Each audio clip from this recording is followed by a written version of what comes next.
Assalamualaikum warahmatullahi wabarakatuh. Selamat pagi semuanya. Yang terhormat kepada Ibu Dr. Intan Kusumawati MPD dan teman-teman yang saya banggakan.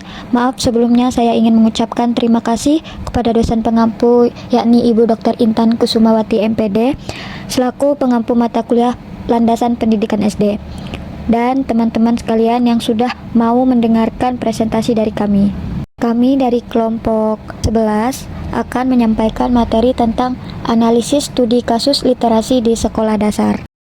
Sebelum kami memulai menjelaskan materi atau menyampaikan materi, izinkan kami untuk memperkenalkan diri terlebih dahulu. Perkenalkan, saya Tiara Sasmita dengan FIP 05240150. Perkenalkan, nama saya Nur Hayati dengan NIM FIP 05240105. Perkenalkan, nama saya Tria Juliarti dengan NIM FIP 05240152. Langsung saja saya Tiara Sasmita yang akan menyampaikan atau menjelaskan penjelasan pada materi kita yang pertama.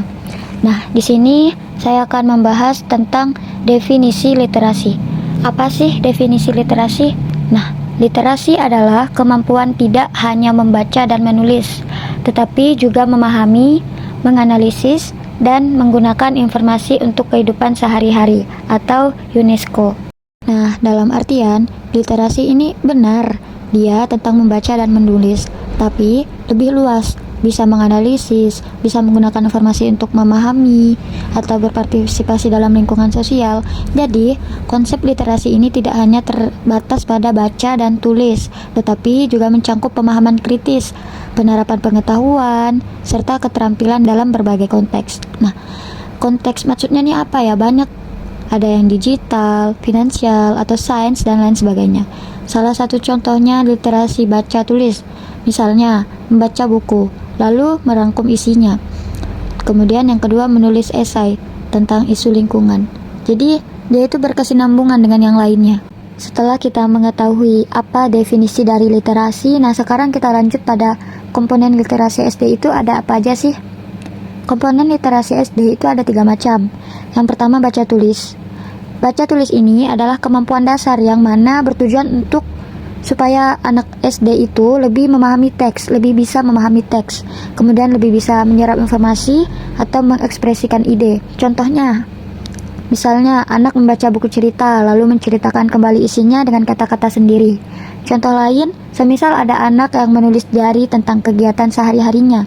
Nah, dari situ kan dia menunjukkan bahwa dirinya itu bisa mengekspresikan ide, yang mana idenya itu ya tentang dirinya sendiri.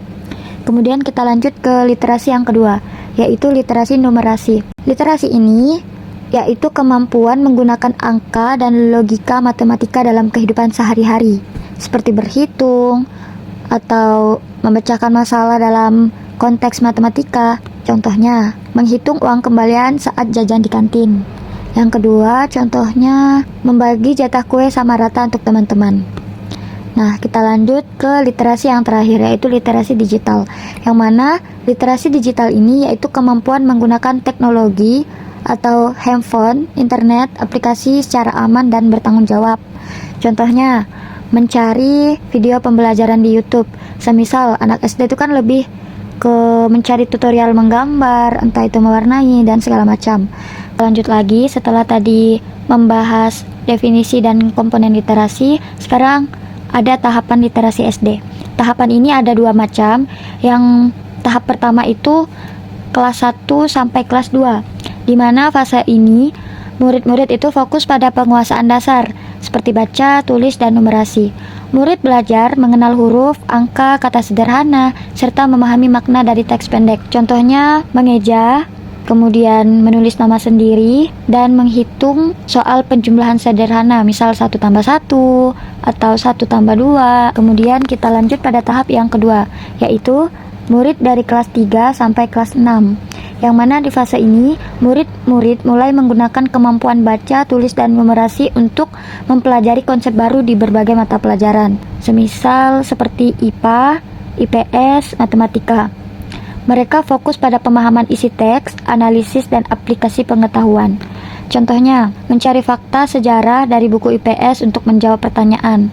Atau contoh lain, menulis surat permohonan izin Contohnya membuat ringkasan cerita atau menghitung keliling lapangan sekolah dengan rumus matematika. Selanjutnya ada metodologi menggunakan penelitian kualitatif studi kasus yang berlokasi di SDX sebagai contoh, serta subjeknya siswa, guru, serta kepala sekolah. Lalu teknik pengumpulan datanya berupa observasi pembelajaran, wawancara, dokumentasi, serta tes literasi.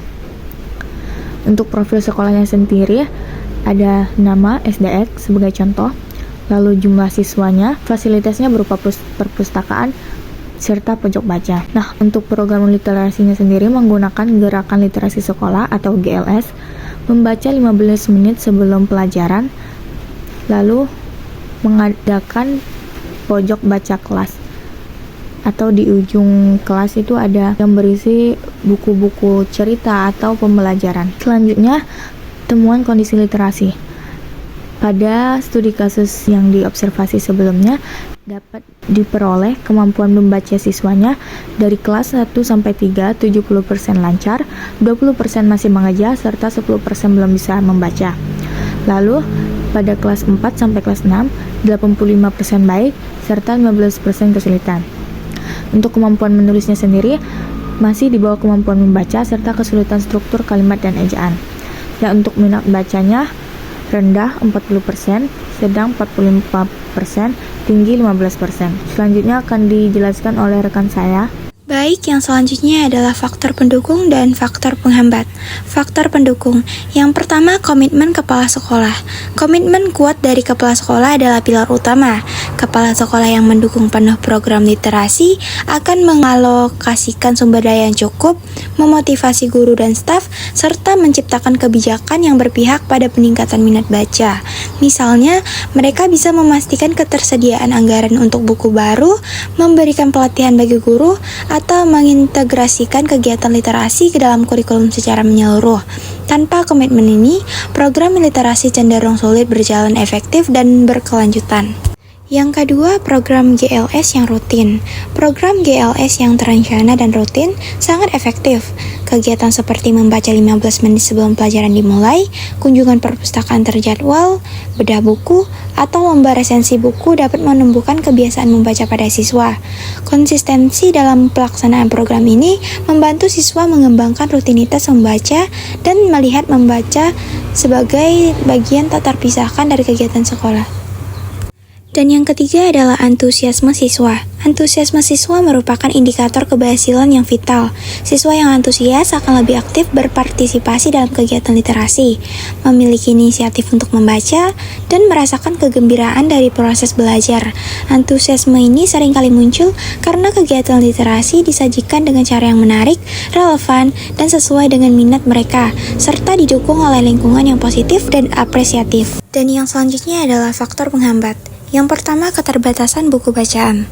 Ketersediaan buku bacaan yang terbatas adalah hambatan signifikan.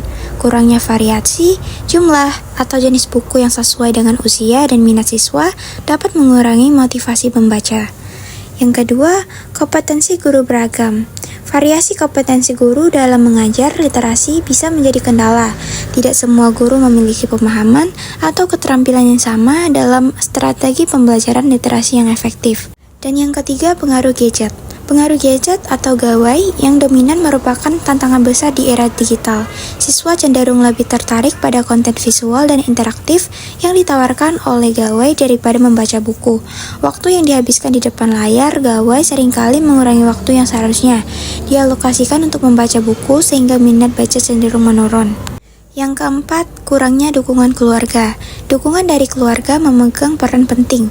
Jika di rumah tidak ada kebiasaan membaca, kurangnya pengawasan terhadap waktu penggunaan gawai, atau orang tua tidak menunjukkan minat pada kegiatan literasi, maka upaya sekolah akan terasa kurang maksimal.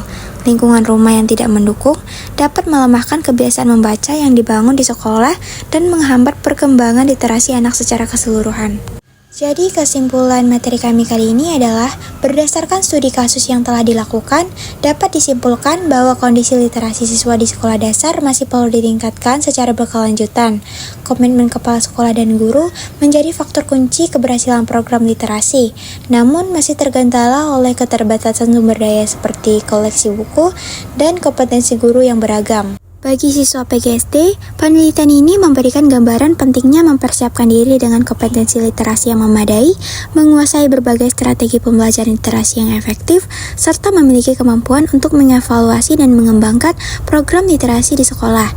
Dengan pemahaman yang komprehensif tentang kondisi real di lapangan, calon guru dapat berkontribusi lebih optimal dalam meningkatkan kualitas literasi siswa sekolah dasar. Sekian presentasi dari kelompok kami. Terima kasih banyak atas perhatian dan waktunya. Kurang lebihnya kami mohon maaf. Kami harap presentasi kali ini memberikan gambaran yang jelas mengenai analisis studi kasus literasi di sekolah dasar. Sekian dan terima kasih.